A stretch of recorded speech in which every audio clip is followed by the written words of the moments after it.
अस्सलाम वालेकुम, welcome to my channel food and foodies 42। आज की रेसिपी है बैंगन का भुर्ता। आधा किलो मैंने बैंगन लिए हैं और दरमियान में से काट लिए हैं ताकि पता चल जाए कि यह साफ़ है।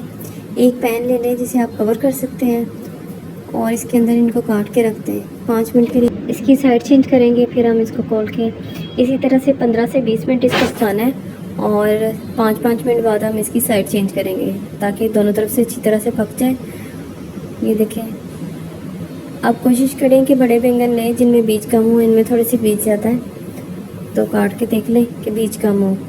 ये देखिए सारे ये पक चुके हैं 15 मिनट बाद। अब मैं चम्मच के ज़रिए इसके अंदर से आराम से निकाल लूँगी। इस तरह इसको छीलने की भी मुश्किल नहीं होती है, आराम से इसके अंदर से निकल जाता है। जो एक्स्ट्रा छिलका है उसको रिमूव कर लें और फिर इसको मैश कर लें।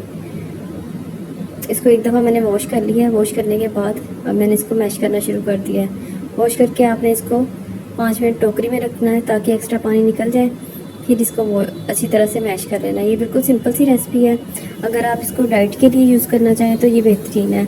एक पैन के अंदर मैंने नमक, मिर्च और देसी घी डाला है या जैतून का तेल आप डाल सकते हैं। पैन के नीचे मैंने आग जला ली है और इन चीज़ों को मैंने मिक्स करना शुरू कर दिया है। ये बिल्कुल सिंपल रेसिपी है, कोई ज़्यादा इसमें चीज़ें नहीं है, लेकिन बहुत मज़े का लगता है।